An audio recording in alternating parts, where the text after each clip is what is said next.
تاریخ خود جتنی پرانی ہے اتنی ہی پرانی ہے۔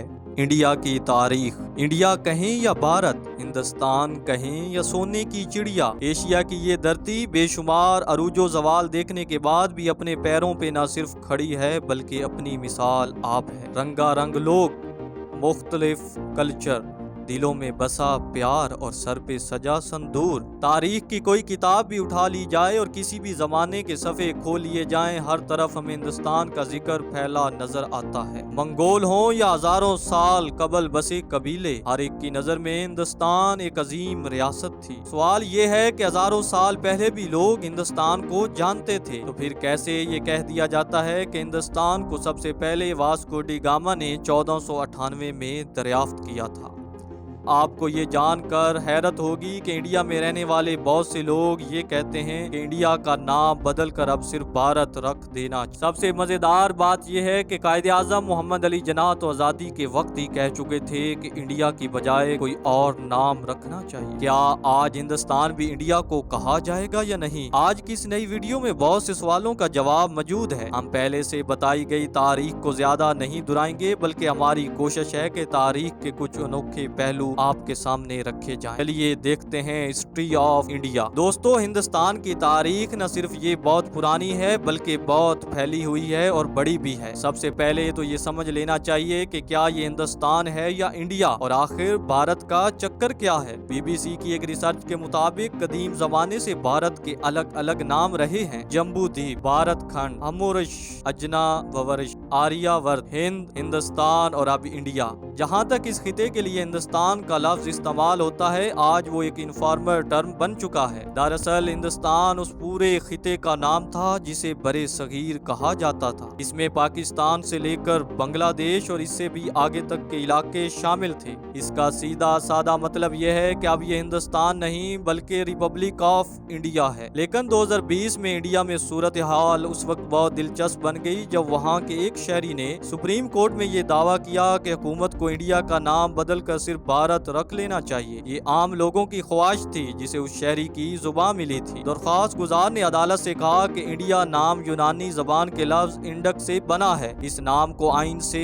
ہٹایا جائے۔ انہوں نے عدالت سے یہ بھی گزارش کی تھی کہ عدالت حکومت کو حکم دے کہ آئین کے آرٹیکل 1 میں تبدیلی کر کے انڈیا کا نام صرف بھارت رکھا جائے۔ عدالت نے کہا کہ آئین میں پہلے سے بھارت نام درج ہے۔ آئین میں لکھا ہے انڈیا ڈیٹ از بھارت، یعنی انڈیا جو بھارت ہے۔ آپ نے تو انڈیا کا نام بہت بار سن رکھا ہوگا، لیکن آپ نے کبھی یہ نہیں سوچا ہوگا کہ انڈیا کا نام سب سے پہلے کس زمانے میں گونجا۔ انڈیا کی تاریخ انتہائی پیچیدہ ہے، لیکن انڈیا کے لوگوں کو آج یہ فخر کرنا چاہیے کہ ایشیا کے اس پورے حصے میں سب سے پہلے انسان جب افریقہ سے آئے تھے تو مہر گڑھ کے مقام پر ٹھہرے تھے۔ اس کے علاوہ کبھی وادی سندھ کہلایا تو کبھی وادی ہند کہلایا۔ ہندوستان کی تاریخ کئی ادوار پر مشتمل ہے، اس میں پتھر کا دور اور اس کی ثقافت بھی شامل ہے۔ لیکن حیران کر دینے والی بات یہ ہے کہ اگر انسان نہ ہوتے تب بھی ہندوستان کا وجود تھا۔ گویا یوں کہا جا سکتا ہے کہ ہندوستان اپنے وجود میں کسی انسان کا محتاج نہیں، بلکہ یہاں تو ایسے خزانے ملے ہیں کہ سائنسدان آج تک اپنی انگلیاں دبے بیٹھے ہیں۔ دنیا حیران تب ہوئی جب اندھیرا پردیش اور گجرات میں ڈائناسور کے انڈے ملے، اور اسی طرح ڈائناسور کی مختلف قسموں کی ہڈیاں بھی ملی ہیں۔ اس کا مطلب یہ ہے کہ ہندوستان انسانوں سے پہلے کسی دور میں ان جانوروں کا گہوارہ رہا ہے۔ ذرا سوچ کر دیکھیے گا کہ انڈیا آج جہاں ہے وہاں نہ ہوتا تو کہاں ہوتا؟ افریقہ میں ہوتا، اور شاید ہم بھی آج شکل و صورت سے افریقن دکھتے۔ یہ کوئی مذاق نہیں، بلکہ ہندوستان اگرچہ آج ایشیا میں ہے لیکن ماہرین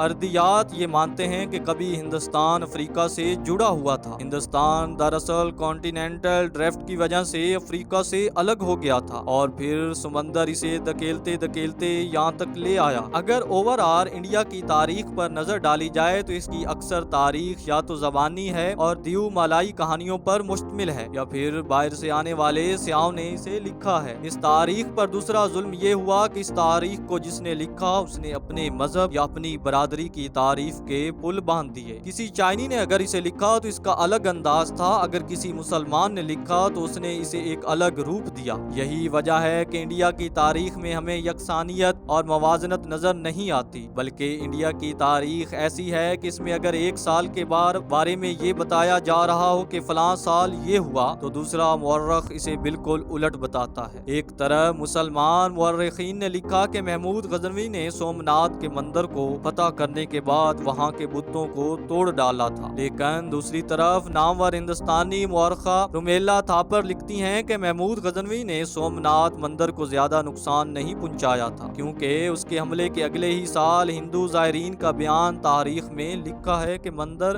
صحیح حالت میں موجود تھا۔ خیر، اگر سرسری نظر ڈالی جائے تو ہندوستان کی تاریخ کے اہم دور میں ویدی دور، ہرپا دور، گپتا دور، گرجر دور، موریہ دور اور راجپوت دور شامل تھے۔ اس کے ساتھ عرب دور، سلاطین دہلی کا دور، مغلیہ دور، مراٹھا دور اور انگریز کا دور رہے ہیں۔ ان کے علاوہ کئی چھوٹی بڑی سلطنتیں، ریاستیں اور علاقائی عملداریاں قائم ہوتی رہی۔ تاریخ اٹھا کر اگر دیکھی جائے تو مسلمانوں کی آمد ہو یا منگولوں کا حملہ، ہر طرف سے لوگ ہندوستان آتے رہے تھے۔ اور پھر آج یہ کیوں کہا جاتا ہے کہ واسکو ڈی گاما نے 1498 میں ہندوستان دریافت کیا؟ دراصل اس سے پہلے ہندوستان آنے والے سبھی لوگ پاکستان کے موجودہ صوبہ خیبر پختونخوا سے ہوتے ہوئے ہندوستان میں داخل ہوتے تھے۔ یہ ایک اہم زمینی راستہ تھا جو سب کے علم میں تھا۔ دوست یہیں سے آتے تھے تو دشمن حملہ بھی یہیں سے کرتا تھا، لیکن یہ زمینی راستہ ہر ایک کو معلوم تھا اور مختلف خطروں سے بھرا ہوا تھا۔ اب تک کسی کو ہندوستان پہنچنے کا سمندری راستہ معلوم نہ تھا۔ کولمبس نے اس کی کوشش کی تھی تو وہ امریکہ جا پہنچا تھا، اور آخرکار آج دنیا جن کو ناپسند کرتی ہے انہی لوگوں نے ہندوستان کا سمندری راستہ دریافت کیا، اور اس سمندری راستہ تلاش کرنے کو ہندوستان کی دریافت کہہ دیا جاتا ہے۔ واسکو ڈی گاما ایک بحری قزاق تھا، اور اسے لوٹ مار کے لیے نکلے ہوئے سفر میں اس نے پورا سال سمندر میں گزارا، اور مختلف مسلمان بادشاہوں کے چنگل سے بچتا ہوا وہ ممبوسا کینیا پہنچا تھا، اور اسے وہاں ایک عرب تاجر نے ہوا کا رخ سمجھایا کہ یہ مشورہ دیا کہ تم ہندوستان کا رخ کر لو۔ اب اس نے جب یہ سفر کیا تو وہ رہتی دنیا تک کے لیے محفوظ ہو گیا۔ اگر آپ انڈیا میں رہتے ہیں تو کیا آپ نے